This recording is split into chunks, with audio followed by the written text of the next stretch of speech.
Là, vous y allez fort un peu. Dans cette métaphore, on retrouve le positionnement de l'ESAM avec 3 niveaux de compétences: la finance d'entreprise, le management stratégique, le droit, mais aussi en filigrane l'entrepreneuriat. On le devient parce que déjà, on donne le goût.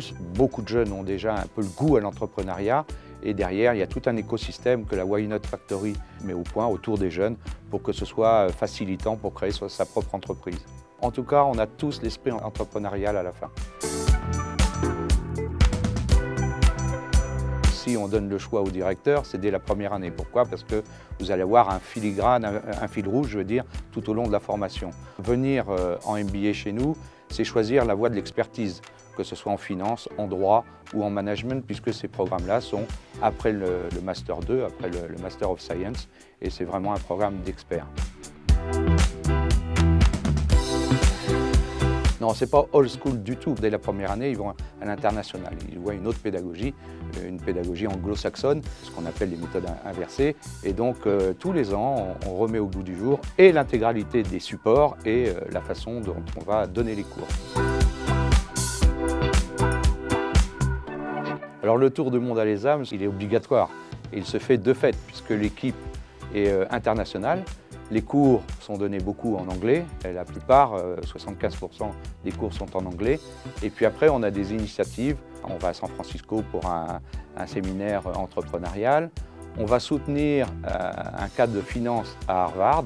Puis à l'intérieur de l'école, c'est quand même plus de 30 nationalités différentes qui sont présentes ici. 95%, c'est notre taux de placement à la sortie de l'école. Et c'est vrai que c'est important pour une école. Vous savez, on forme des jeunes, mais on ne les forme pas pour leur donner simplement le diplôme.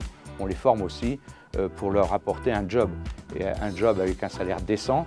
Et là, on a un guide des métiers qui peut donner une vue très précise de tout ce qu'on peut faire à la sortie de l'ESAM.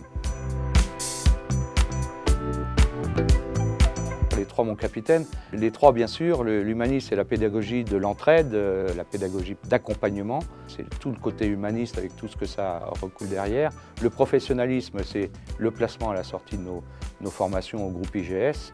Et l'entrepreneuriat, on en a parlé tout à l'heure, effectivement, c'est notre ADN, surtout à l'ESAM.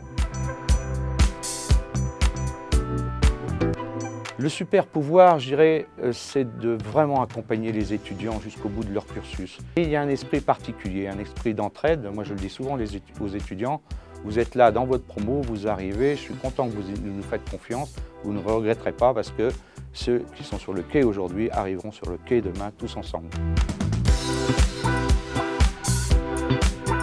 C'est vrai, l'emblème d'ailleurs du BDE, c'est le lion. Le nom, c'est Rébellion. On fait des gens qui réfléchissent, qui osent faire les choses et qui sont surtout innovants et qui veulent créer. On part à la conquête du monde, on part à la conquête des nouveaux métiers et aussi on part à la conquête des nouvelles formations qui se créent ou des nouveaux projets dans le monde entier.